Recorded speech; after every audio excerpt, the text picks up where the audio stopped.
हमने कल यहाँ तक फंक्शंस तक पढ़ लिया था। अब हम आज थोड़ा सा वेरिएबल में स्कोपिंग पढ़ेंगे। कल हमने फंक्शंस तक पढ़ा था, अब हम जो वेरिएबल की स्कोपिंग होती है कोड ब्लॉक्स के अंदर उसके बारे में पढ़ेंगे। तो मैंने तुम लोगों को बताया था कि पीएचपी में 3 तरीके के वेरिएबल होते थे, एक लोकल, एक ग्लोबल और ग्लोबल। तीसरा तीसरा क्या था? Static variable. ये 3 तरीके के वेरिएबल्स थे। तो लोकल वेरिएबल के बारे में मैं बताता हूँ। लोकल वेरिएबल वो वेरिएबल होते हैं जिन्हें हम फंक्शन के अंदर या कोड ब्लॉक्स के अंदर डिक्लेयर करते हैं। Yes sir. ठीक है। और वो जो वेरिएबल होते हैं, जो लोकल वेरिएबल होते हैं, वो सिर्फ और सिर्फ उसी फंक्शन या उस कोड ब्लॉक के अंदर ही एक्सेस हो पाएगा, उससे बाहर एक्सेस नहीं हो पाएगा। फॉर एग्जाम्पल, मैं यहाँ पर एक वेरिएबल बनाता हूँ।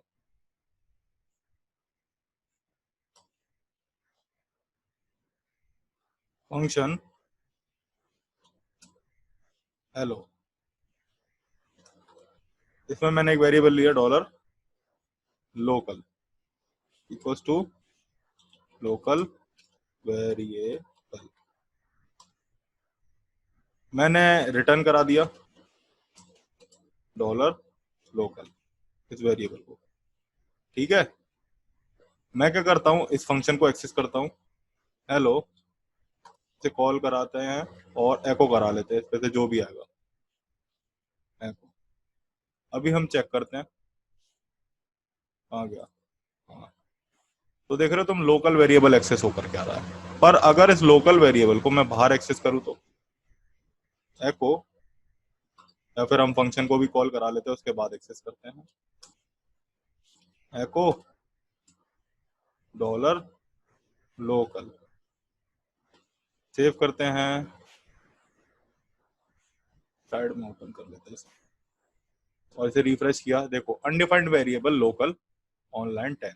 इस 10 लाइन में आपके पास अनडिफाइंड लोकल वेरिएबल है। तो लोकल वेरिएबल का तुम लोगों ने देखा कि किस तरीके से लोकल वेरिएबल सिर्फ और सिर्फ कोड ब्लॉक्स के अंदर एक्सेस हो सकता है। Yes sir. अब बात आती है ग्लोबल वेरिएबल की। ग्लोबल वेरिएबल वो होते हैं जो कि फंक्शन के बाहर डिक्लेयर किए जाते हैं और फंक्शन के इनसाइड एक्सेस नहीं होते, वो बाहर ही एक्सेस होते हैं। ठीक है ना। पूरे हमारे प्रोग्रामिंग में वो कहीं पर भी एक्सेस हो जाएंगे। ओके। जैसे मैंने यहां पर लिया dollar global equals to global variable. अब हम इस ग्लोबल वेरिएबल को यहां पर एक्सेस कर सकते हैं। ग्लोबल सेव किया, यहाँ पे देख लो ग्लोबल वेरिएबल बाहर आ रहा है।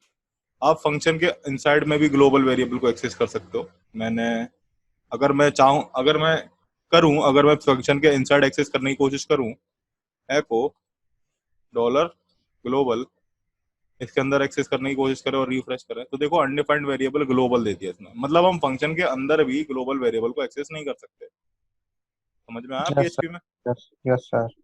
तो ये होता है कि जो लोकल वेरिएबल होते हैं वो फंक्शन के अंदर डिक्लेयर किए जाते हैं और वो फंक्शन के अंदर कहीं पर भी एक्सेस हो सकते हैं। बट जो ग्लोबल वेरिएबल है वो फंक्शन के हम बाहर डिक्लेयर करते हैं और हम बाहर से, फंक्शन के बाहर कहीं पर भी उन ग्लोबल वेरिएबल को एक्सेस कर सकते हैं। ठीक है। Yes sir. पीएचपी में तो लोकल और ग्लोबल के बारे में डिफरेंस पता चला। अब अगर मुझे कोई वेरिएबल है, जैसे ये वाला वेरिएबल है, इसे ग्लोबल बनाना है, मतलब इसे फंक्शन के अंदर एक्सेस करना है। ठीक है। मैं चाहता हूं इसे फंक्शन के अंदर मैं एक्सेस कर लूं।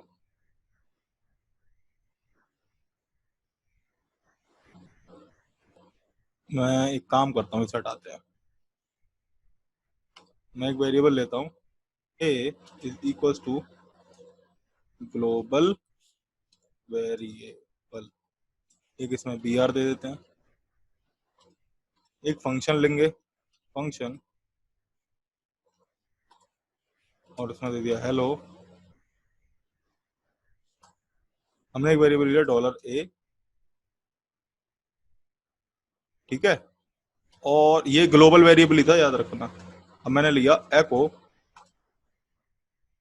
या फिर हम डायरेक्ट प्रिंट करवा लेते हैं, ऐसे करवाने की जरूरत है। एको डॉलर ए,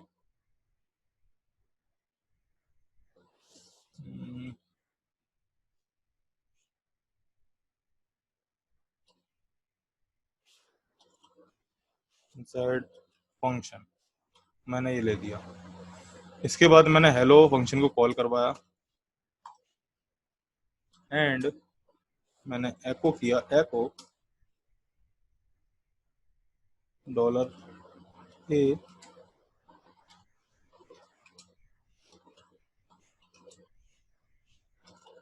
फंक्शन। एक्सेस करते हैं, इसे रिफ्रेश करके देखते हैं। तो एक तो क्या दे रहा है, इनसाइड फंक्शन। एक काम करते हैं, यहाँ पर भी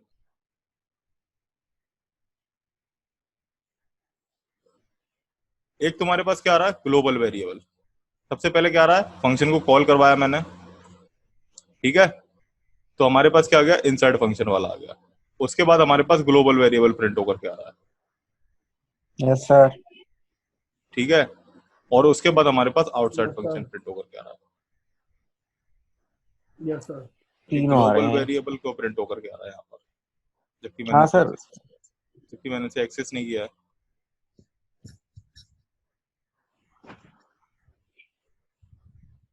ओके ओके ओके, समझ गया, तो डॉलर ए को तो समझ नहीं गया, पढ़ नहीं रहा हूँ। समझ गया। अरे वो एक ही वेरिएबल है, वो अलग नहीं है। हाँ ये है, yes actually sir. Global variable की जो वैल्यू थी ना वो ये रही, और ये Yes, inside function, global variable inside function. ठीक है, तुमने देखा ये इनसाइड फंक्शन एक्सेस हो गया, लेकिन इससे पहले ये जो ग्लोबल वेरिएबल आ रहा था ये एक्सेस नहीं हो पाया। मैं चाहता हूँ इस वेरिएबल को इसके अंदर भी एक्सेस करना, फंक्शन के अंदर। तो मैं कैसे यस सर। करूंगा, मैं एक कीवर्ड यूज करूंगा ग्लोबल, और डॉलर ए को ग्लोबल वेरिएबल बना लूंगा। ग्लोबल कीवर्ड देने से क्या होता है, मतलब ये जो ग्लोबल, जैसे मैंने क्या करता हूँ, मेरे को जो आउटसाइड के फंक्शन का डेटा है, जैसे कि ये है, आउटसाइड फंक्शन डेटा को फंक्शन के अंदर यूज करना है, देन हम ग्लोबल कीवर्ड का यूज करते हैं फंक्शन के अंदर। समझ में आया, नहीं आया? Yes sir. देखो इन शॉर्ट मैं बताता हूँ एक और कि बार अगर, समझा दो सर ये। देखो मैं इन शॉर्ट बताता हूँ कि हमारे जितने भी ग्लोबल वेरिएबल्स होते हैं, अगर उन्हें हमें फंक्शन के अंदर एक्सेस करना होता है, देन हम ग्लोबल कीवर्ड का यूज करते हैं, ठीक है। मैंने यहाँ पर एक ग्लोबल वेरिएबल बनाया था, अभी इससे पहले मैंने तुम्हें बताया था कि ग्लोबल वेरिएबल फंक्शन के इनसाइड एक्सेस नहीं हो सकते थे। अगर मैं इसे हटा दूंगा और सेव करूंगा, तो देखो ये यहाँ पर एक्सेस नहीं होगा, लेकिन जब मैं इसे लगा दूंगा यस सर। और तब रिफ्रेश करूंगा, तो देखो ये global variable inside function access होगा। समझ में आया, मतलब हमें किसी ग्लोबल वेरिएबल को फंक्शन के अंदर एक्सेस करना है, देन हम ग्लोबल कीवर्ड लगाते हैं। Okay, yes sir. एक और एग्जांपल ले लेते हैं। सर मैं आवाज नहीं आ रही आपकी। सर आवाज कट रही है सर आपकी। अच्छा एक मिनट रुकना।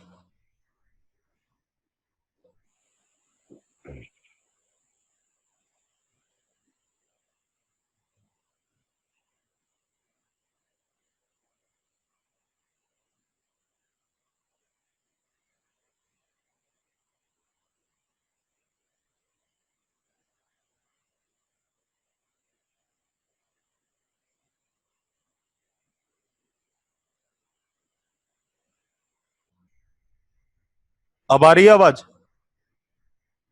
हाँ सर अब आ रही है। चलो, देखो क्या है कि हमारा ये जो जो मेरा ये था ग्लोबल वेरिएबल, मतलब अभी तक मैंने क्या सीखा, ग्लोबल कीवर्ड के बारे में बताया था तुम लोगों को। मैं एक एग्जांपल और लेता हूँ, जिसमें मैं क्या करता हूँ, यहाँ से इसे हटा देते हैं, हम एक वेरिएबल लेते हैं डॉलर सर ए। नहीं आ रही सर, इसमें तो बिल्कुल ही नहीं आ रही।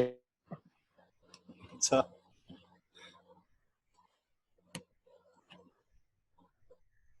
अभी एक बार है ना, अब देखो अब आ रही है ग्लोबल हाँ सर अब आ रहा है। कट कट के आ वेरिएबल, रही है। Global variable. अरे अभी सही हो जाएगी, अभी सही हो जाएगी, जस्ट मैंने अभी दूसरा नेट कनेक्ट किया है। फंक्शन हेलो, अब मैं इस वाले वेरिएबल को अगर मैं बिना ग्लोबल कीवर्ड के अंदर एक्सेस करूंगा तो ये एक्सेस नहीं होगा, इसलिए मैं ग्लोबल कीवर्ड लगा लेता हूं एंड डॉलर ए कर देता हूं। अब ये जो है, ये जो वेरिएबल है, ये इस फंक्शन के अंदर भी एक्सेस हो जाएगा। अब मैंने क्या किया, मैंने एक और वेरिएबल बनाया, dollar a is equal to local variable, और मैं एको करा दूंगा डॉलर ए को। अब मैं एक्सेस करता हूं हेलो फंक्शन को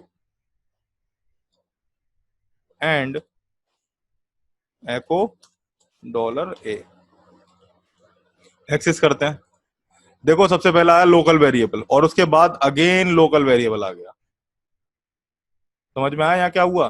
ग्लोबल वेरिएबल एक्सेस नहीं हुआ है तुम्हारा, ये लोकल वेरिएबल हुआ। क्यों? क्योंकि पीएचपी के वेरिएबल्स मैंने क्या बताया था, डायनेमिक होते हैं।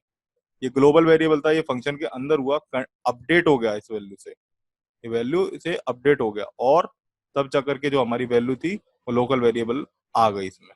समझ में आया? नहीं आया? सर आवाज ही कट कट के आ रही है, कुछ समझ ही नहीं आ रही। पंकज तुम्हारे पास सही आ रही है? हाँ सर आ रही है। उसके पास तो सही आ रही है।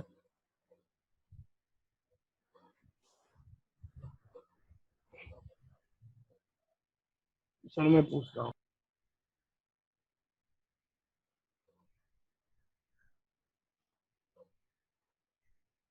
तो समझ में आया ये ग्लोबल कीवर्ड किस तरह से वर्क करता है?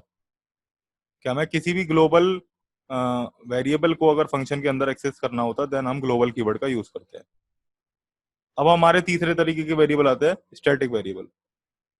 स्टैटिक वेरिएबल वो वेरिएबल होते हैं जो कि वैल्यू को स्टोर करवा लेते हैं और हम इन्हें स्टैटिक कीवर्ड के थ्रू डिक्लेयर करते हैं। अभी मैं स्टैटिक वेरिएबल का एक एग्जांपल लेता हूं। मैं यहां पर लेता हूं फंक्शन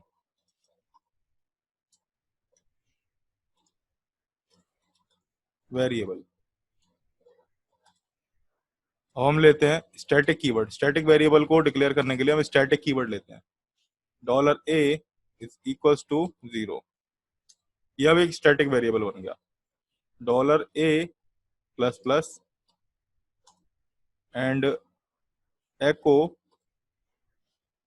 डॉलर ए ब्रेक। अब मैं फंक्शन को कॉल करवाता हूं स्टैटिक वेरिएबल। स्टैटिक वेरिएबल, तुम देखना यहाँ पर क्या होगा। रिफ्रेश करवाया मैंने, पहले 1 आई फिर 2 आई। अब अगर मैं स्टैटिक नहीं लगाता यहाँ पर और तब सेव कर लेता और इसे रिफ्रेश करवाता तो 1 और 1 नहीं आ रही थी। मतलब जो फंक्शन होता है उसमें जितने भी वेरिएबल्स होते हैं उनकी वैल्यू तब तक इंक्रीमेंट या डिक्रीमेंट होती रहती है या फिर स्टोर रहती है मेमोरी में जब तक कि वो फंक्शन कॉल होकर के एंड नहीं हो जाते। लेकिन स्टैटिक वेरिएबल की वैल्यू आप एक बार कॉल करा दो, आप 2 बार कॉल करा दो, उसकी वैल्यू पिछली वैल्यू जो आपने इंक्रीमेंट करी थी या जो भी थी उससे ही स्टार्ट होगी। समझ में आया? Yes sir. यहाँ पर यही हुआ है। अभी मैं और कॉल करा दूंगा इसको तो देखो 1 2 3 4 क्लियर हुआ स्टैटिक वेरिएबल्स के बारे में। Yes sir. Yes sir. मैं तुम्हें थोड़ा सा उसके बारे में बता देता हूँ। एक इंक्लूड और रिक्वायर फंक्शन होते हैं दो, उसके बारे में बताता हूँ। देखो इंक्लूड और रिक्वायर दो बिल्ट इन फंक्शन होते हैं पीएचपी में। जैसे क्या है, ये क्या होता है, ये जब यूज होते हैं जब हमारी सेम फाइल जो होती है हमें बार बार ऐड कराने होते हैं। जैसे क्या होता है, तुमने वेबसाइट में देखा होगा हेडर और फुटर, वो ऑलमोस्ट हर एक पेज पे सेव रहते हैं। देखा है कि नहीं देखा है? देखा है सर। हाँ, तो वो ऑलमोस्ट ऑलमोस्ट हर एक पेज पर सेम रहते हैं हेडर और फुटर। तो हम क्या करते हैं, हम एक हेडर की फाइल बना लेते हैं, एक फुटर की फाइल बना लेते हैं और रिक्वायर और इंक्लूड फंक्शन के थ्रू हम उसे बार बार कॉल करवाते रहते हैं। कैसे करवाते हैं? जैसे मैंने एक फाइल बनाई हेडर डॉट पीएचपी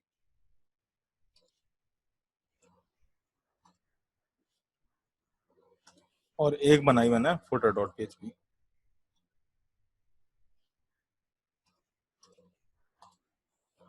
अब हेडर डॉट पीएचपी में मैंने लिख दिया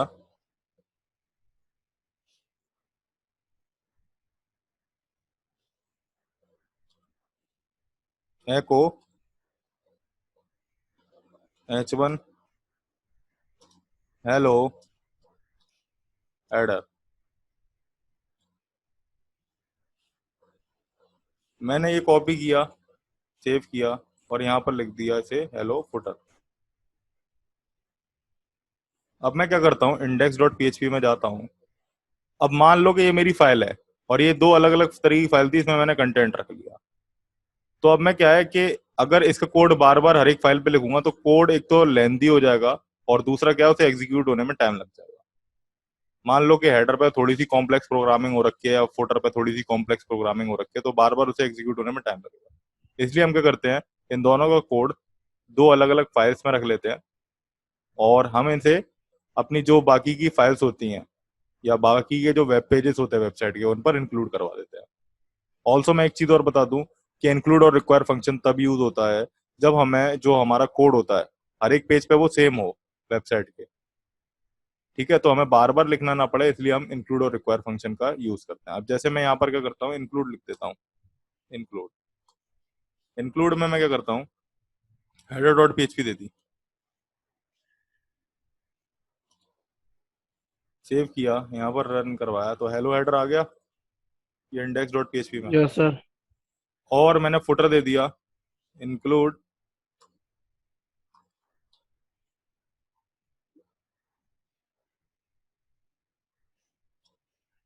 ये दे दिया, सेव किया, रन करवाया, हेलो फुटर आ गया। अब इसके बीच में आप अपना कोड वेबसाइट का कुछ भी लिख सकते हो। अब जैसे मुझे क्या करना है, ये जरूरी नहीं है कि तुमने पीएचपी यहाँ से स्टार्ट करी तो अब पहले पूरा पीएचपी का कोड लिखोगे उसके बाद एंड करोगे, ऐसा नहीं है। आप इस तरीके से भी कर सकते हो, पीएचपी को यहाँ पर मैं बंद कर दूंगा, यहाँ पर अगेन पीएचपी को स्टार्ट कर दूंगा, ऐसे भी चल जाएगा। और इधर बीच में मैं एचटीएमएल का कोड लिख देता हूँ, हेलो एचटीएमएल, सेव किया, अभी रन कराते हैं, देखो। तो इस तरीके से आप अपने अलग अलग तरीके के कोड्स को लिख सकते हो। अब जैसे फुटर है, फुटर क्या है कि बार बार आपके उसमें आ रहा है, तो अब आपको ये नहीं है कि बार बार कोड लिखना पड़ेगा, आप जस्ट फुटर डॉट पीएचपी हर बार इंक्लूड करवा दो। एक और होता है इंक्लूड वंस, इधर भी हमने दे दिया इंक्लूड वंस, सेव करा, रिफ्रेश किया, अभी कोई अंतर पता नहीं चलेगा। मान लो कि मैंने ये इंक्लूड वंस से एक कॉपी करा, यहाँ पर पेस्ट कर दिया, यहाँ पर पेस्ट कर दिया, फुटर डॉट पीएचपी, रिफ्रेश किया, तो यहाँ पर क्या होगा, इंक्लूड वंस आपकी ये दो फाइल है, ये से बार बार इंक्लूड नहीं करवाएगा, ये चेक कर लेगा कि आपकी एक बार फाइल हो चुकी है तो आपकी दोबारा वो फाइल इंक्लूड नहीं की जाएगी, आपकी पहली वाली फाइल ही चलती रहेगी। समझ में आया इंक्लूड फंक्शन? अब आता हमारा रिक्वायर। रिक्वायर रिक्वायर में मैंने दे दिया हेडर डॉट पीएचपी, और यहां पर भी मैंने रिक्वायर लिया और उसमें दे दिया फुटर डॉट पीएचपी, सेव करते हैं, और ये देखो हमारे पास सेम रिजल्ट आ रहा है।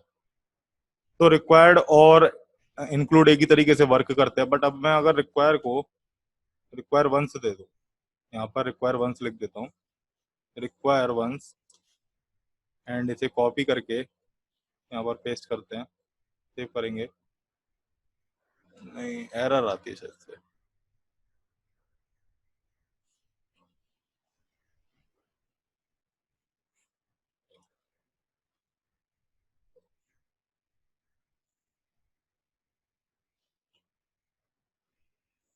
देख लिया तुमने, रिक्वायर वंस में भी वही हो रहा है जो इंक्लूड वंस में था।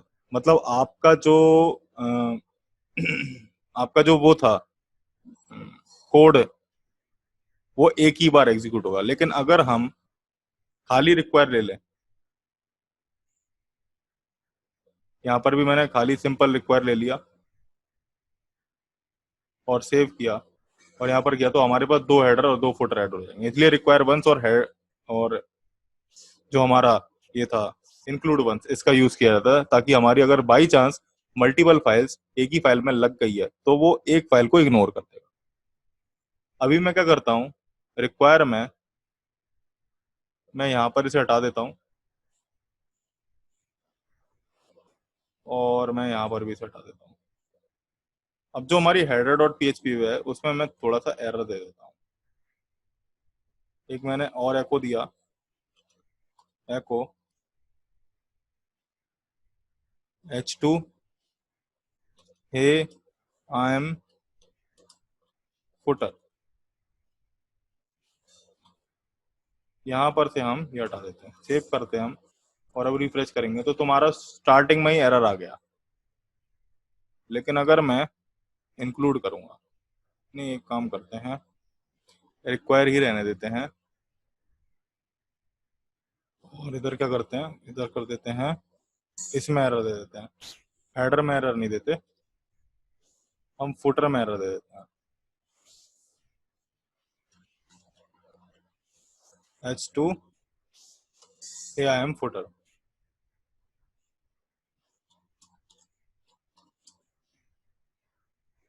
सेव कर लिया, अभी रिफ्रेश करते हैं, एंड मैं फुटर जो है उसमें एरर दे देता हूँ, सेव करते हैं, तो एरर आ गई।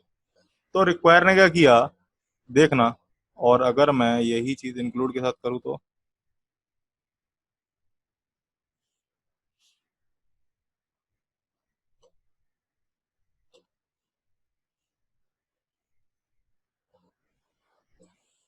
एरर वही आ रही है।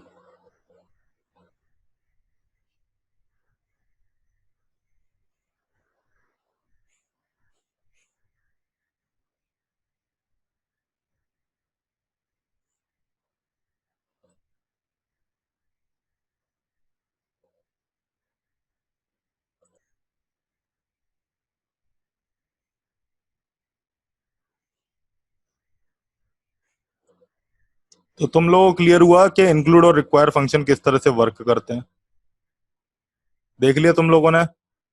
मतलब हमें अगर कोई एक्सटर्नल कंटेंट अपने जो हमारी फाइल है उनमें एम्बेड करवाना है, जो वो कंटेंट जो है वो बार बार रिपीट हो रहा है, उस कंटेंट को एम्बेड करवाना अपनी फाइल में, देन हम इंक्लूड और रिक्वायर फंक्शन का यूज करते हैं। Yes sir. ठीक है, इसमें कोई क्वेरी नहीं है? सर ये वाला ने एक और बार समझा दीजिए प्लीज। एक बार और समझा दूं? यस चलो सर। ठीक है, मैं बता देता हूँ। देखो क्या है कि तुम लोगों ने देखा होगा वेबसाइट पे जो हमारे हेडर्स आते हैं उसमें हमेशा अबाउट अस, होम और फॉर्म वगैरह इससे रिलेटेड, कॉन्टेक्ट अस इससे रिलेटेड फील्ड्स होते हैं, और फुटर जो यस आता है सर। उसमें रीसेंट लिंक्स होता है, और कॉपीराइट का कंटेंट वगैरह जो भी चीज होती है, या फिर सब्सक्राइब का बटन होता है। तो क्या होता है, ये हर एक पेज पे सेम होते हैं।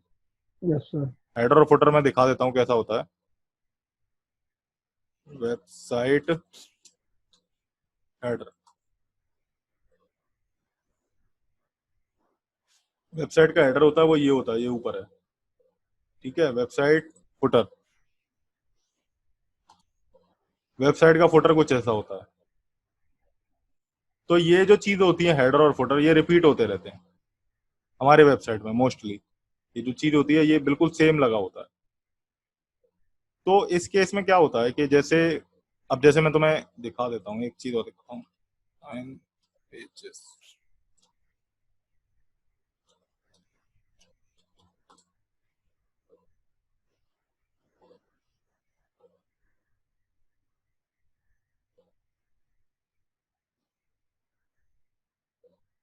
जैसे यहाँ पर क्या है, ये जो है तुम्हें दिख रहा है, ये हेडर, और यस नीचे सर। देखना, नीचे देखना, ये फुटर तुम्हें दिख रहा है।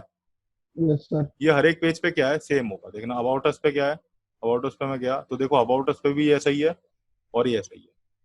ट्रेनिंग पे देखा हमने, ट्रेनिंग पे भी ऐसा ही है, और नीचे हमने देखा ये ऐसा ही है।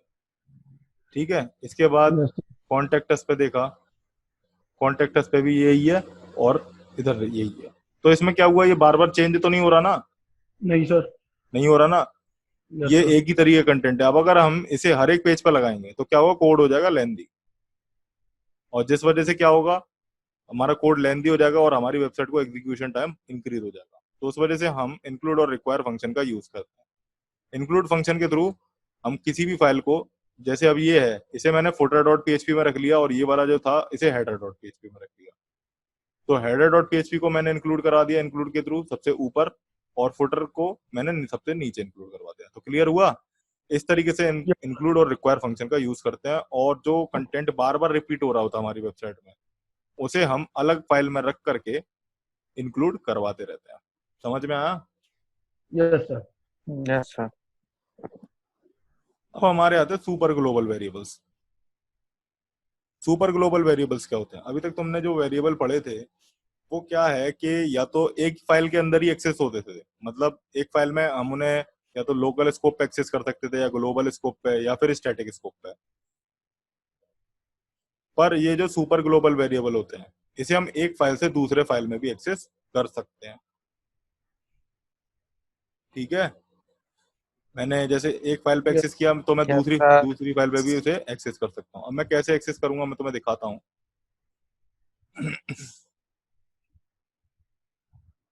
जैसे मैं एक वेरिएबल बनाता हूँ, मैं यहाँ पर एक वेरिएबल बनाता हूँ, PHP का सिंटैक्स लिख करके,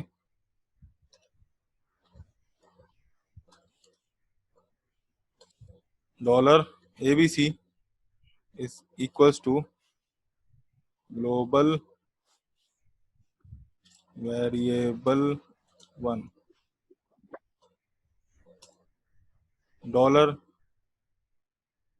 $BAC is equals to global variable 2। ठीक है, यस तो सर। हम फंक्शन ले लेते हैं, फंक्शन हेलो एको करते हैं हम।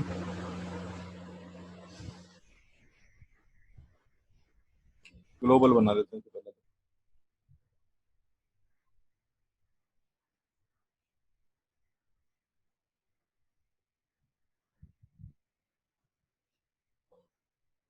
पहले मैं सिंटैक्स बताना भूल गया तुम लोगों को, इसका सिंटैक्स कैसे होता है। देखो, जितने भी सुपर ग्लोबल वेरिएबल होते हैं वो किस तरीके से लिखे जाते हैं, डॉलर से स्टार्ट होते हैं, उनमें एक अंडरस्कोर होता है। ये जितने भी आ रहे हैं ना यहाँ पर तुम्हें दिख रहे हैं, ये सारे के सारे क्या है, ये सुपर ग्लोबल वेरिएबल्स हैं। ठीक है, इस तरीके से हम वेरिएबल को यस लिखते हैं, और ये सर। इनमें हम एक एरे पास करते हैं, ये एक एरे रिक्वायर करते हैं। तो मैं यहाँ पर क्या करता हूँ, अब अभी तक मैं ग्लोबल कीवर्ड के थ्रू इन फंक्शंस को एक्सेस करता हुआ आ रहा था अंदर, है ना। अब मैं यस क्या सर। करूंगा, by using super global variable के थ्रू इन्हें एक्सेस करूंगा। कैसे एक्सेस करेंगे, मैं यहाँ पर एक वेरिएबल बनाता हूँ, $_ग्लोबल। हमारे पास एक वेरिएबल है ग्लोबल, ग्लोबल्स। ठीक है, अब मैं इस वेरिएबल को एक्सेस करना चाहता हूं, तो मैं क्या करूंगा, ABC इस तरीके से पास कर दूंगा। देखना, अब ये प्रिंट होगा।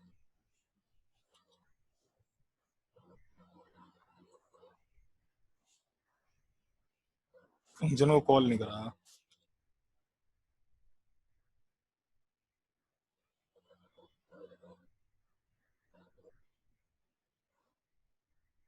ये कैसे एरर दे रहा है। ओके, $ग्लोबल से इस तरीके से, हाँ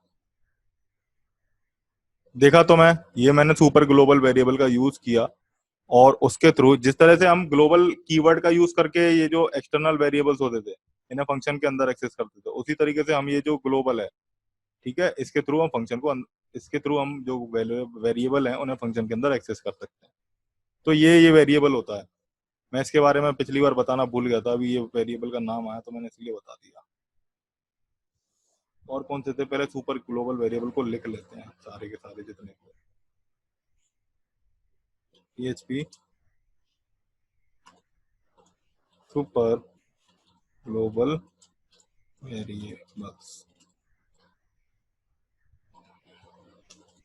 $_सर्वर, ये सर्वर है एक हमारे पास, $_सर्वर। और हमारे पास कौन सा होता है,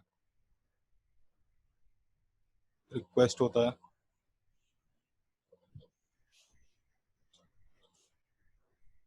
और पोस्ट। जो यूजफुल है ना वो मैं बता रहा हूँ, गेट,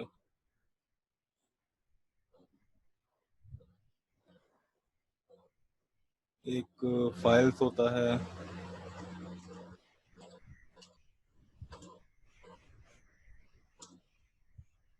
और एक कुकीज होता है।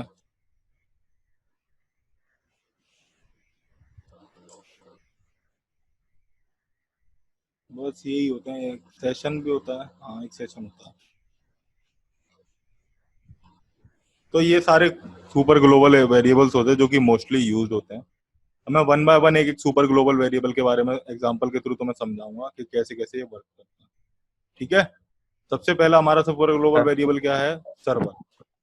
ये सर्वर जो होता है ये हेडर से रिलेटेड, पाथ से रिलेटेड, इन सब से रिलेटेड तुम्हारी इंफॉर्मेशन सेव रखता है।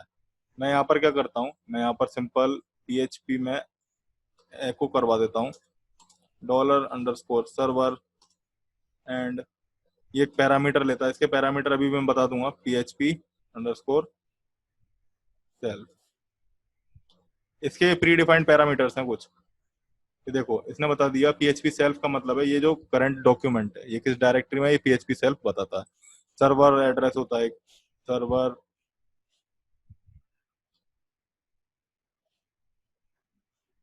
सेव किया तो सर्वर का जो एड्रेस था वो बता दिया इसने, जो भी है। और रिक्वेस्ट मेथड,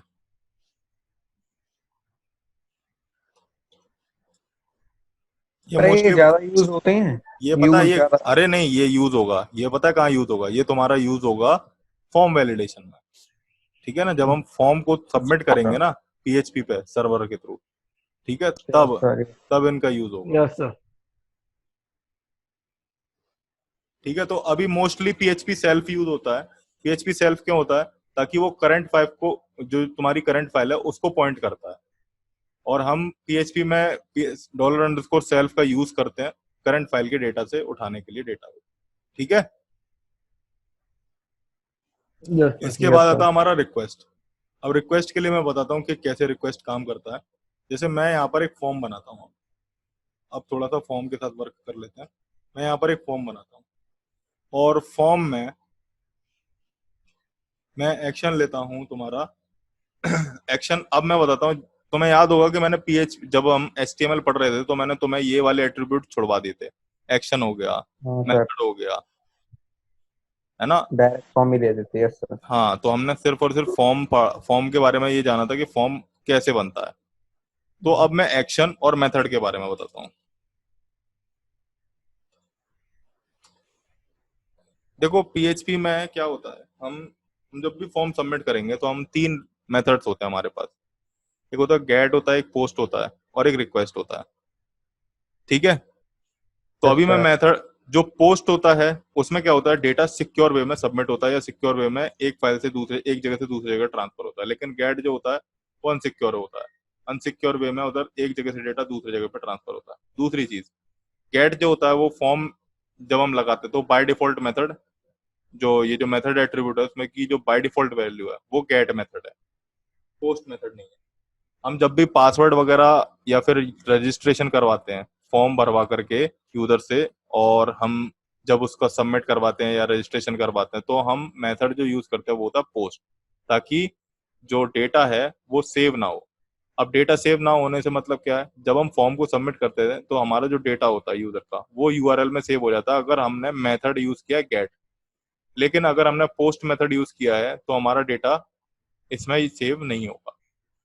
एक और चीज, जैसे क्या है कि तुम एक पेज से दूसरे पेज पे डेटा एक्सेस करना चाहते हो, मान लो कि ये पेज है और इस पर क्लिक करके मैं दूसरे पेज पे पहुंचा, तो दूसरे पेज पे डेटा एक्सेस करना चाहते हो, तो दूसरे पेज पे डेटा एक्सेस करने के लिए हम जो मेथड यूज करते हैं वो होता है गेट।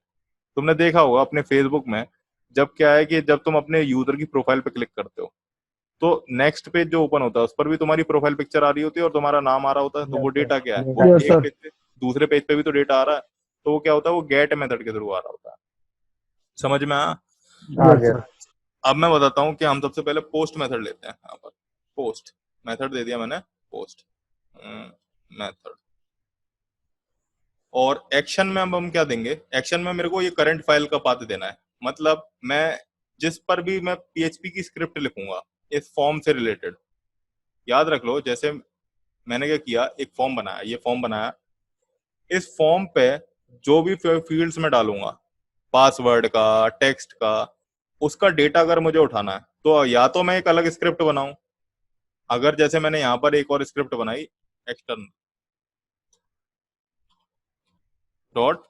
.php, और मैंने क्या किया, मैंने ये लिखा, इस फॉर्म में मेरे पास 2 फील्ड थे, एक यूजर नेम था और एक पासवर्ड था।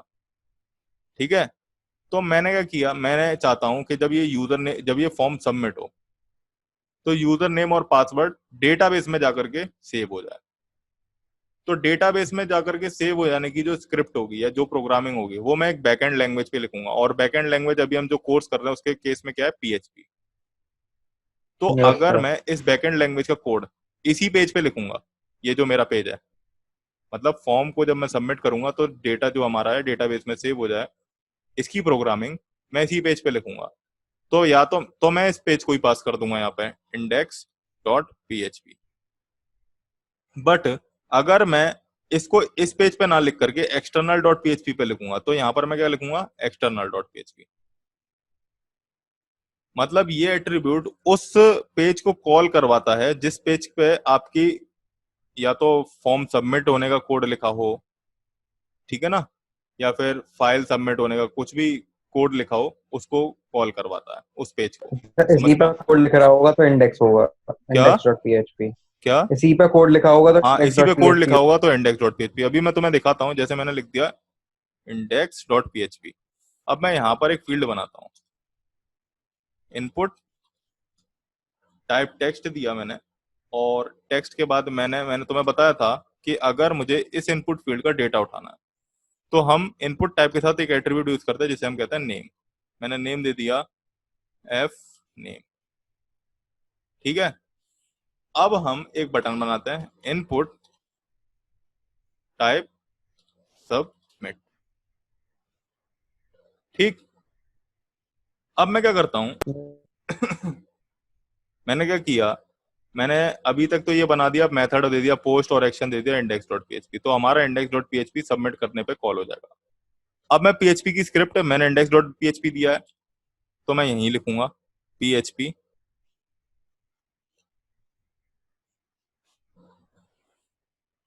अब पीएचपी में तो फॉर्म वो इवेंट हैंडलिंग होती नहीं है, तो हम ये कैसे डिटेक्ट करेंगे ये जो हमारा फॉर्म है ये सबमिट हो रहा है, इसके बारे में, मतलब ये जो बटन है ये क्लिक हो रहा है, ये कैसे डिटेक्ट करवाएंगे पीएचपी में? ठीक है, तो इसके लिए मैं बताता हूँ क्या करते हैं। इसके लिए भी हम नेम लेंगे, यस सर। ठीक है।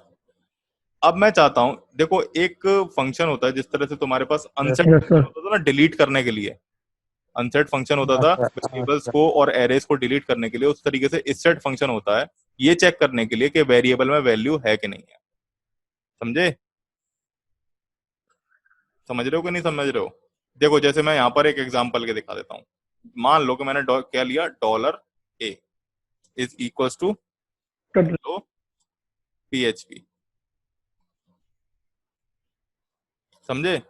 अब मैंने क्या किया, मैंने चेक किया एको एको इज सेट $a। अभी मैं सेव करता हूं और इसे मैं रन करवाता हूं तो तुमने देख लिया 1 दे रहा, मतलब ट्रू दे रहा है। या फिर मैं इफ एल्स के थ्रू करवाता हूं, इफ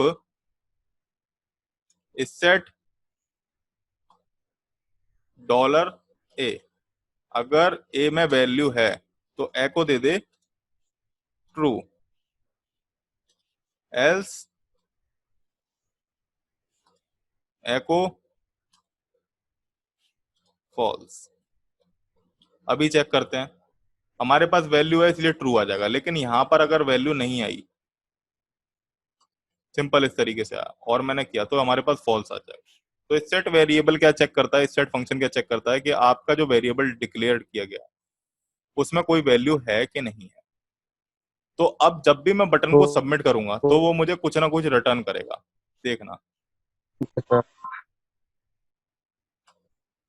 तो मैं क्या करता हूं, इफ इस सेट लेंगे, इस सेट के बाद अब इसकी वैल्यू उठानी है मेरे को, इसकी वैल्यू उठानी है या मेरे को इसकी वैल्यू उठानी है। मान लो कि मेरे को क्या करना है, मैंने यहां पर एक वैल्यू दे दी, एक वैल्यू पैरामीटर लेते हैं, value is equals to Rohit, और यहां पर भी एक वैल्यू दे देते हैं, value is equals to submit. तो देखना क्या होगा, यहाँ पर रोहित पहले से ही फिल होकर के आ जाएगी और सबमिट यहाँ पर पहले से ही फिल होकर के आ जाएगी, क्योंकि वो इन दोनों कंपोनेंट की या इन दोनों फॉर्म फील्ड्स की वैल्यू है। तो अब मुझे इस फॉर्म फील्ड की वैल्यू को उठाना है पीएचपी के थ्रू, इसको, इस वाली वैल्यू को टेक्स्ट फील्ड की।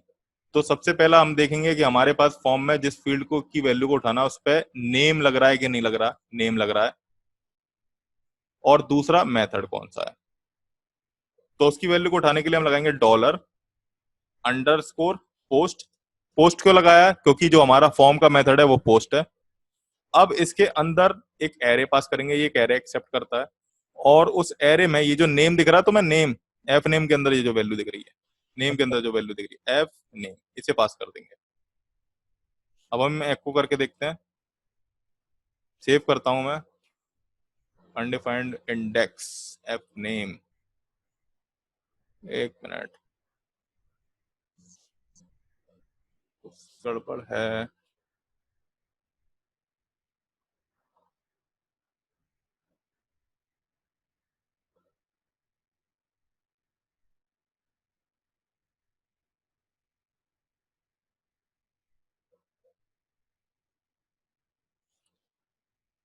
एक चीज चेक करते हैं, method post index dot PHP undefined index F name, undefined index F name को दे रहा है। मैंने यहाँ पर तो एफ नेम ही लिया है। काम करता हूँ,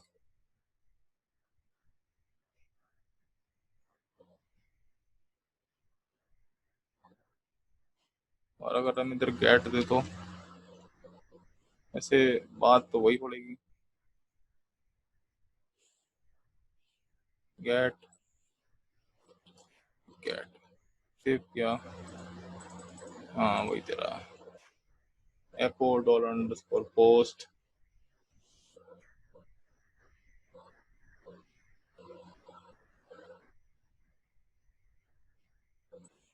चलो एक काम करते हैं, ऐसे नहीं उठाते।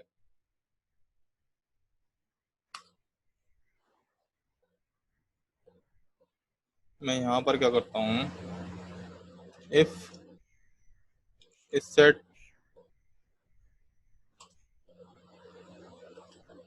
डॉलर अंडरस्कोर पोस्ट क्या,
पता नहीं कौन एक्सेस हो रहा था। अच्छा उसे छोड़ो, देखो इधर मैंने क्या किया, फॉर्म बनाया और यहाँ पर मैंने दो फील्ड्स ले लिए फॉर्म के, एक बटन ले लिया और एक टेक्स्ट बॉक्स ले लिया। उन दोनों में नेम एट्रीब्यूट के थ्रू एक वैल्यू दी और एक वैल्यू के थ्रू दी। तो अब मैं चाहता हूँ कि ये बटन क्लिक हो तो मुझे पता चल जाए कि हाँ बटन क्लिक हुआ है। तो उसके लिए मैं क्या करूंगा,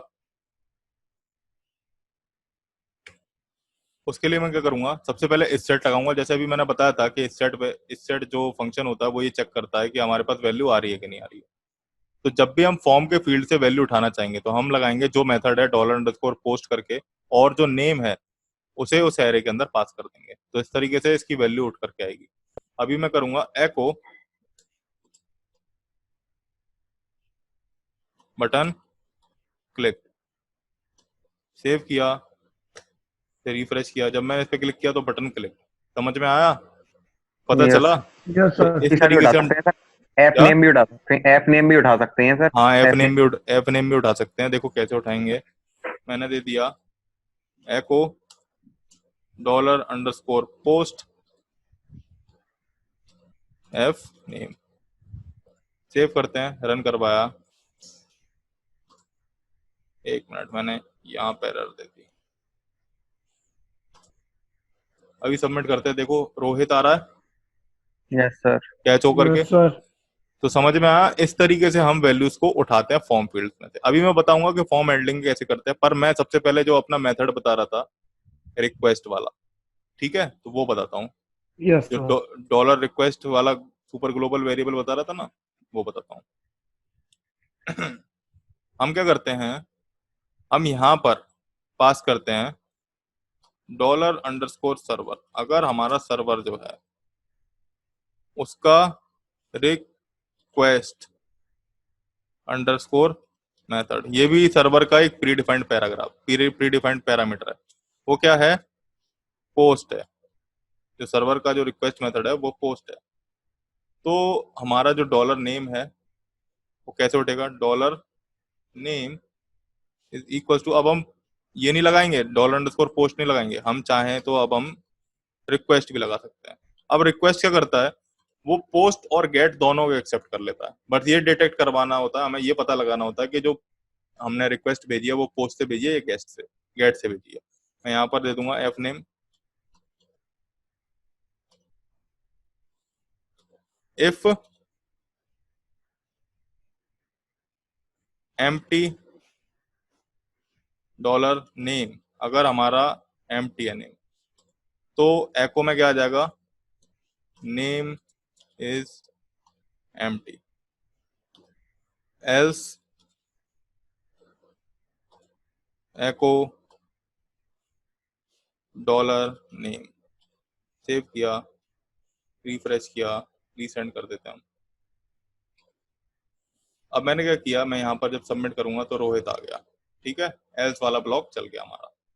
तो इस तरीके से $_रिक्वेस्ट काम करता है। तुम लोगों ने देख लिया यस सर। Yes sir. कि $_रिक्वेस्ट, पर ज्यादा $_रिक्वेस्ट, तुम बिगिनर हो, तुम ज्यादा $_रिक्वेस्ट से काम मत करना। सेम वही वर्क मैं क्या करूंगा, यहाँ पर दे दूंगा। अगर हमारा जो सर्वर रिक्वेस्ट मेथड है वो पोस्ट है, तो बस $_पोस्ट एफ नेम, इसमें मैंने लिख दिया पंकज, और अब सबमिट किया तो पंकज आ गया यहाँ पर। समझ में आया।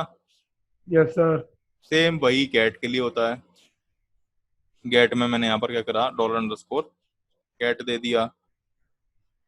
अभी तुम देख रहे हो रिक्वेस्ट मेथड मेरा पोस्ट था, अब मैं गेट के थ्रू वेरिएबल उठा रहा हूँ। यहाँ पर भी हमें गेट पास करना पड़ेगा, और यहाँ पर भी हमारा गेट होना चाहिए। अभी मैं यहाँ पर पास किया प्राशु, इसे एक बार रिफ्रेश करवाते हैं। नेम इज एम्प्टी दे रहा है ना, undefined variable undefined index F name, अभी ये दे देगा। अभी मैं दे देता हूँ यहाँ पर प्राशुक, और सबमिट करते हैं, तो हमारे पास प्राशुक प्रिंट होकर के आ रहा है, तुम लोगों ने देखा।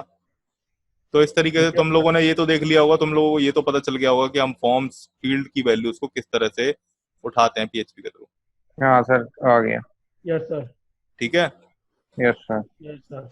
इंडेक्स मैं तुम्हें बस सिंटेक्स एक बार फिर बता देता हूँ। $_गेट का ये सिंटेक्स होगा, और इसके अंदर हम जो भी वैल्यू पास करेंगे वो फॉर्म एलिमेंट का जो नेम है, फॉर्म जो भी एलिमेंट है, फॉर्म के अंदर जितने भी फॉर्म फील्ड है, उसके अंदर जो नेम है उसके फील्ड की जो वैल्यू है वो आ जाएगी तुम्हारे पास, वो यहाँ पर देनी है। ठीक है, यस सर। तो ये तुम्हारा क्या था, गेट, पोस्ट और रिक्वेस्ट। अब तुम्हारे पास आता फाइल्स। ठीक है, फाइल्स को कैसे देखते हैं अब मैं बता देता हूँ। फाइल्स के लिए तुम्हें क्या करना पड़ेगा, फॉर्म को लगाना पड़ेगा एक और एट्रीब्यूट जिसे हम कहते हैं encoding type, ENC type is equals to multi part form data. ये मल्टी पार्ट फॉर्म डेटा क्या करता है, अभी तक तुम टेक्स्ट बेस्ड डेटा उठा रहे थे, लेकिन जब मुझे फाइल्स वगैरह से रिलेटेड कंटेंट उठाना है, जैसे इमेज अपलोड वगैरह करनी होती है ना, तब का कोई कंटेंट उठाना है, देन हम मल्टी पार्ट फॉर्म डेटा लेते हैं। सेव कर लेता हूँ इसे, मैं रिफ्रेश करवाता हूँ।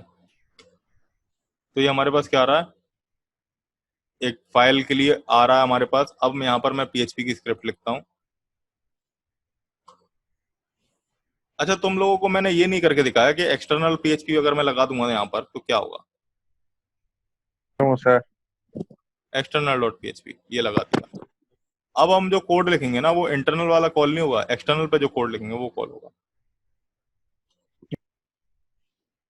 यहाँ पर मैं क्या लिख देता हूँ, यहाँ पर मैं लिख देता हूँ इफ सेट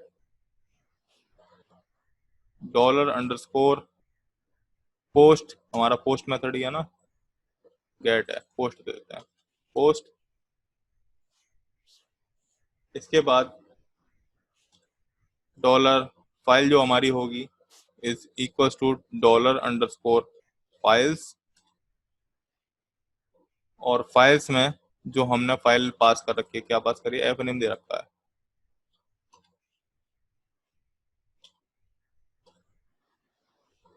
प्रिंट आर।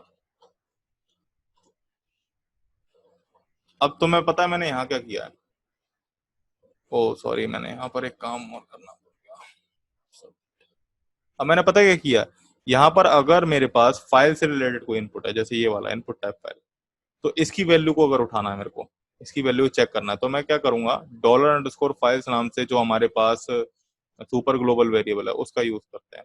ये $_ जब भी आपको रिटर्न करेगा तो फाइल की एक टेम्पररी लोकेशन होगी, उसका नाम होगा, उसका साइज होगा, तो ये सारी चीजें रिटर्न करता है किसमें, एक एरे में। और एरे को प्रिंट कराने के लिए हम प्रिंट आर का यूज करते हैं। अभी मैं यहाँ पर एक फाइल उठा लेता हूँ, जैसे मान लो कि तुमने ये वाली इमेज उठा ली और इसे जब हमने सबमिट किया, एक मिनट,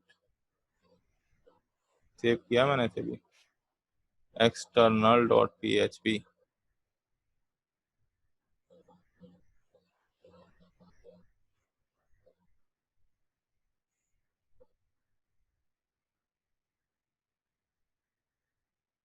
नेम है सब, एनकोडिंग टाइप में फॉर्म डेटा,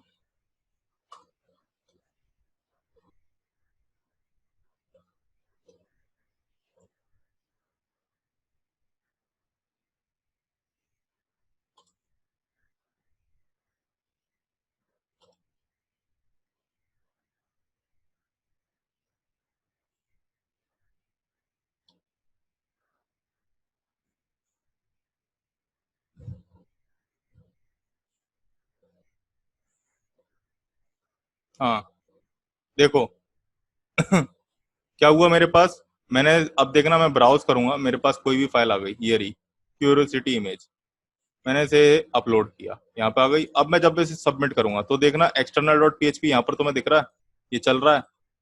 और इसके यस सर। बाद हमारे पास एक एरे रिटर्न होकर आ रहा है जिसमें इमेज का नाम आ रहा है, उसका टाइप आ रहा है, वो कौन सी इमेज है, उसकी टेम्पररी लोकेशन आ रही है, एरर दिखा रहा है, उसके साथ कोई भी एरर नहीं आ रहा, और जो हमारा साइज आ रहा है वो आ रहा है KB।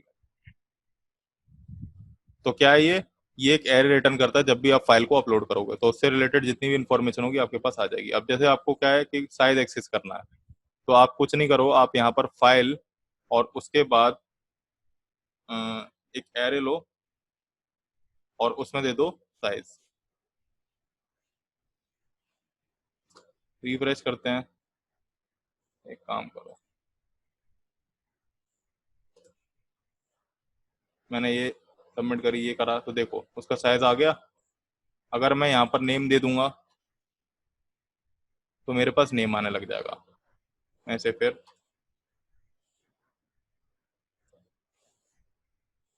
देख रहे हो इमेज का नाम आ गया। तो इस तरीके से हम इमेज के अलग अलग पार्ट को एक्सेस कर लेते हैं। क्लियर हुआ? वो तो गया, ज्यादा अच्छे से नहीं हुआ सर। ये वाला ज्यादा अच्छे से नहीं हुआ? अरे सिंपल है कि जब भी हम इनपुट टाइप फाइल का यूज करते हैं तो हमें हमारे पास क्या आता है, इस वो तरीके सर। का इनपुट आ जाता है ब्राउज करने वाला, यस इस तरीके से। सर। तो जब हम इस तरीके से ब्राउज करते हैं अपने किसी भी इमेज को, तो हमें मतलब ये बात याद रख लो कि कभी भी आपको फॉर्म के थ्रू कोई फाइल, जैसे तुम्हारे पास ऑडियो हो गई, तुम्हारे पास इमेज फाइल हो गई, वीडियो हो गई, तो ये डेटा को अभी कभी अपने सर्वर पर अपलोड करवाना है, तो हमेशा सबसे पहले क्या यूज करना फॉर्म में, encoding type multipart form data. ठीक है, अब input Yes, type sir. File लिया तुमने और Yes. उसका जस्ट लाइक टेक्स्ट बॉक्स की तरह एक नेम पास कर दिया। मैंने एक्सटर्नल डॉट पीएचपी कॉल करवाया एक्शन एट्रीब्यूट के थ्रू, तो एक्सटर्नल डॉट Yes, पीएचपी पे sir. ही मेरी पीएचपी की स्क्रिप्ट लिखी होगी। मैंने पीएचपी की सारी स्क्रिप्ट इसी पे लिखी है। अब मैंने पास किया इफ इज सेट $_ सबमिट। $_ क्यों लिया है? क्योंकि फॉर्म का जो मेथड है वो पोस्ट है, और उसके अंदर सब क्यों लिया है? क्योंकि जो बटन है हमारा उसमें जो नेम की वैल्यू है वो है सब। ये डिटेक्ट करेगा कि आपका बटन क्लिक हुआ है कि नहीं।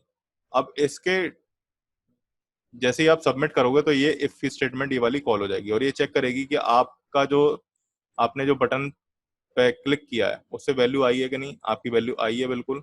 और अंदर जा करके जैसे हमारे पास $_ पोस्ट $_ गेट ये सुपर ग्लोबल वेरिएबल थे, उसी तरीके से $_ फाइल होता है, जो कि क्या करता है, जब भी हम फाइल को अपलोड करेंगे तो उससे रिलेटेड इन्फॉर्मेशन हमें दे देगा। तो उसने वही सारी इन्फॉर्मेशन मेरे को दे दी है। मैंने उसे स्टोर करवा लिया $_ फाइल नाम से वेरिएबल में और उसे प्रिंट आर फंक्शन के थ्रू कॉल करवा दिया, मतलब प्रिंट करवा दिया। ये जो $_ फाइल है ये हमेशा एक एरे रिटर्न करेगा फाइल का, और उस एरे में फाइल का नाम होगा, फाइल का साइज होगा, टेम्पररी लोकेशन होगी, उससे रिलेटेड एरर्स वगैरह जो भी चीज होगी वो सारी की सारी इसमें आ जाएगी। अभी क्लियर हुआ? हो गया सर। चलो ठीक है। तो ये एक सुपर ग्लोबल वेरिएबल था। अब मैं तुम लोगों को बताता हूँ कुकीज के बारे में। जो कुकीज वेरिएबल होता है, कुकीज क्यों यूज होता है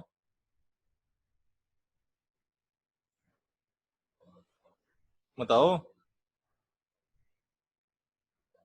अब मैं बताता हूँ, सुनो। सेशन और कुकी दो तरीके की चीजें होती हैं। सुना तो होगा सेशन और कुकीज के बारे में, 30 सुना है सर। है ना। अब देखो सेशंस क्या होते हैं। जब भी आप अपना अकाउंट बनाते हो फेसबुक पे, जीमेल पे, यस सर। यस तो सर। प्राशोक अपना अकाउंट बनाता है तो उसके लिए अलग तरीके की जीमेल ओपन होकर के आती है। मतलब अकाउंट में जो भी ऑप्शन होते हैं वो प्राशोक अपने अकाउंट में कर सकता है। उसी तरीके से पंकज भी एक अकाउंट बनाता है यस सर। और पंकज अपने अकाउंट में कुछ भी इंफॉर्मेशन या फिर कोई भी चीज डाल सकता है। तो तुम दोनों के अकाउंट एक ही वेबसाइट है, वेबसाइट तो एक ही है, लेकिन अलग अलग अकाउंट कैसे बनना है। तो जब भी यहीं पर आता है सेशन का कंसेप्ट। जब भी आप अपनी कोई भी आईडी बनाते हो या फिर अपना कोई भी अकाउंट बनाते हो किसी भी वेबसाइट पे, तो जब आप अकाउंट क्रिएशन के टाइम पे हर एक यूजर का एक सेशन क्रिएट हो जाता है और उसी सेशन के बेसिस पर आपकी पूरी की पूरी प्रोफाइल और प्रोफाइल का जो डेटा होता है वो एक्सेस होता है। समझ में आया? जब log in yes log out sir. का फीचर होता है ना, लॉग इन लॉग आउट का फीचर, तो जब आप यस लॉग इन सर। करते हो तो वही सेशन एक्टिव हो जाता है जो आपका रजिस्ट्रेशन के टाइम पे बना था। Yes sir. समझ में आया? और लॉग आउट करते यस समय सर। वो सेशन हो जाता है एक्सपायर। अब आती है कुकीज की यस बात। सर। कुकीज क्या करती है, हमारे सिस्टम में थोड़ा सा डेटा स्टोर करवा देती है सर्वर से लेकर के। कुकीज एक बेसिकली फाइल होती है, एक तरीके की छोटी फाइल होती है जो कि सर्वर से एम्बेड की जाती है यूजर के कंप्यूटर पे। अब कुकीज की मदद से क्या होता है, तुमने रिमेम्बर मी वाला बटन देखा है? जब आप उस पर रिमेम्बर मी। क्लिक कर यस सर। हाँ, जब आप उस पर क्लिक कर देते हो तो ऑटोमेटिकली आपका डेटा हमेशा फिल करा रहता है आपके फॉर्म फील्ड्स में। तो रिमेम्बर मी यही काम करता है, वो सॉरी कुकीज का जो होता है कंसेप्ट वो यही काम करता है कि आपका डेटा आपके कंप्यूटर से उठा करके इधर दिखाने लग जाएगा।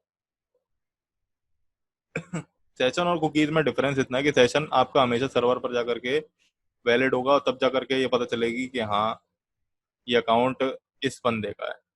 और कुकीज में क्या होता है कि आपका जो डेटा होता है वो पहले से फिल हो जाता है इसमें फॉर्म फील्ड में। अभी आया समझ में? नहीं आया? अच्छा चलो मैं तुम्हें एक बात और बताता आ हूँ। गया सर। कुकीज से रिलेटेड एक और अच्छा एग्जांपल देते हैं। जैसे क्या है कि तुमने अभी अमेजोन को ओपन किया, अमेजोन पे काफी अच्छे अच्छे ड्रेसेस वगैरह जो भी थे वो देखे, ठीक है। Yes sir. जब यस आपने वो सर। सारे के सारे ड्रेस जो आपने जितने भी ड्रेसेस थे वो सारे के सारे देखे और जो भी चीज है वो सारी सारी चीज एक्सेस करी, तो क्या हुआ, कुछ देर बाद फिर आपने उसको क्लोज कर लिया और क्लोज करने के बाद दूसरी वेबसाइट ओपन। दूसरी वेबसाइट पे आप साइड में देखते होगे कि वही उसी से रिलेटेड आपके पास शॉपिंग के आइटम्स आ रहे होते हैं। देखा है कभी ऐसा? देखा है sir Amazon. Yes sir. Amazon तो देगा है, लेकिन जब आप दूसरी वेबसाइट ओपन करते हो तो अमेजन पे आपने जो आइटम्स सर्च किए थे उसी से रिलेटेड ऐड आ रहे होते हैं हाँ, साइड में, देखा देखा, यस सर। तो वो कुकीज का ही होता है। क्योंकि वहां पर क्या होता है, कुकीज से डेटा फैच हो रहा होता है कि आपने किस तरीके के आइटम्स लिए हैं, एल्गोरिथम्स होती हैं वो। ये बेसिकली डेटा साइंस और इन सब का ही काम होता है। यस, समझ में आया? आ गया सर। अब मान लो, जैसे वैसे कुकीज का कंसेप्ट तो मैं चलो अभी बता देता हूँ। एक हम वेरिएबल लेते हैं, सेट कुकी। सेट कुकी दे करके हम सबसे पहले कुकी का नाम देते हैं। मैंने दे दिया यूजर नेम, और यूजर नेम के साथ मैंने उसकी वैल्यू दी रोहित। अब मैंने ये टाइम दे दिया कि कितने टाइम बाद ये कुकी एक्सपायर हो जाएगी। मैं देता हूँ टाइम फंक्शन का यूज करके। तो टाइम है प्लस एक, थोड़ा सा टाइम देते हैं, 30 × 24 × 60 × 60। यहाँ पर क्या किया है, मैंने एक टाइम दे दिया छोटा सा। अभी अगर तुम एको कराओगे टाइम को, एको टाइम, तुम्हारे पास क्या आएगा? रिफ्रेश करते हैं, इसको यहाँ से उठा लेते हैं, यहाँ पर पेस्ट कर लेते हैं।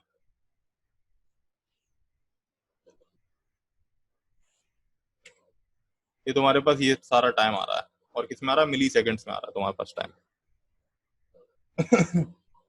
तो ये सारा का सारा ये सेकंड से रिलेटेड है। हम इस तरीके से कुकी पास करते हैं। मैं आगे बता दूंगा कुकीज के बारे में, हम किसी तरीके से कुकीज सेट करते हैं। तो कुकीज में सबसे पहले उसका नाम दिया जाता है, उसकी वैल्यू दी जाती है कुकी की, और उसके बाद क्या है, जो टाइम दिया जाता है कितने टाइम तक कुकी सेट रहेगी। ठीक है। थोड़ी देर बाद क्या होता है, यस सर। जैसे ही ये टाइम पूरा हो जाता है तो आपकी जो कुकी होती है वो एक्सपायर हो जाती है, उसके बाद वो वर्क नहीं करती है। इस वजह से आपका ऑटोमेटिक लॉग आउट भी हो जाता है। देखा है ना, ऑटोमेटिक लॉग आउट हो जाता है, यस सर। सेशन एक्सपायर हो जाता है, तो वहां पर कुकी खत्म हो जाती है। Session, yes yes sir. अब आता है आपका सेशन। सेशन कैसे वर्क करता है? जिस तरह से आपकी कुकीज होती हैं, वैसे कुकीज के बारे में अभी पूरा कोड नहीं हुआ था, मैं कुकीज का थोड़ा सा कोड और लिख देता हूँ। मैं यहाँ पर क्या करता हूँ, इफ सेट $_ कुकी, और कुकी में हमारी जो कुकी हम उसे पास कर देते हैं यूजर नेम एको हाय। इसमें एक दे देते हैं $_ कुकी, और कुकी में हमने दे दिया यूजर नेम। एल्स एको हेलो वर्ल्ड पास कर दिया मैं कुछ भी। सेव करते हैं, इसे रिफ्रेश करते हैं, तो यहाँ पे क्या दे दिया, हाय रोहित। हाय रोहित क्यों आया मेरे पास? क्योंकि मेरी अभी कुकी का टाइम एक्सपायर नहीं हुआ है। मैं इसका यहाँ जो पर यस सर। सिंटेक्स होगा सर, कोई कुकीज का क्या क्या कह रहे हो? सिंटेक्स नहीं है क्या इसका, कोई कुकीज का कुकीज का सिंटेक्स सर? कुकीज का सिंटैक्स कुछ नहीं होता। कुकीज को हम सेट कुकी नाम से फंक्शन से जो होता है हमारा, उस तरीके से क्रिएट करते हैं। Okay sir. ठीक है। यहाँ पर जो वैल्यूज ओके लगती सर। हैं, यहाँ पर जो वैल्यूज लगती हैं वो वैल्यूज लगती हैं जो कि आप फॉर्म के थ्रू सेट करवाना चाहते हो। Okay sir. अभी एंटर किया मैंने, हेलो वर्ल्ड आ गया। तुम देख रहे हो हेलो वर्ल्ड आ गया को, क्योंकि ये 60 × 60, मतलब ये कुकीज एक्सपायर हो गई।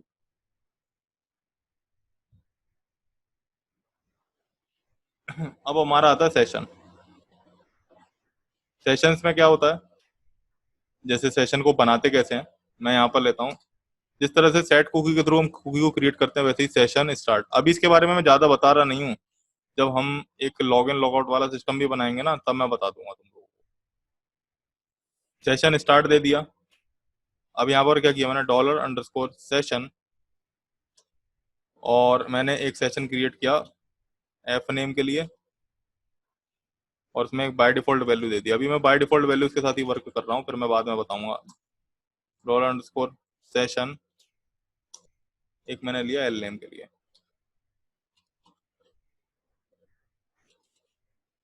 सिंह। अब मैंने एको हाई डॉलर अंडरस्कोर सेशन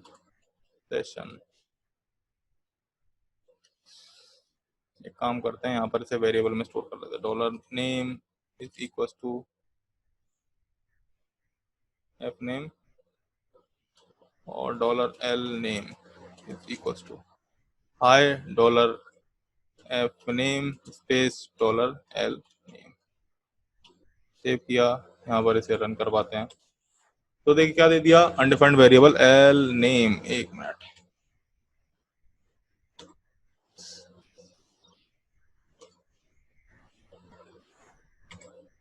ये आ गया हाय रोहित सिंह सेशन स्टार्ट होने पर। और अगर मैंने इसे हटा दिया मतलब सेव किया, स्टिल दे रहा है क्योंकि हमारा सेशन क्रिएट हो चुका है।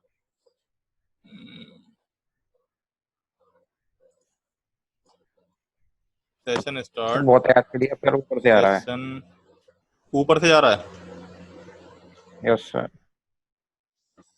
सेशन वाला नहीं समझ में आ रहा, बहुत है सर आज के लिए इतना ही। रुक जाओ, सेशन एक्सपायर होता है एक सेशन रिसेट।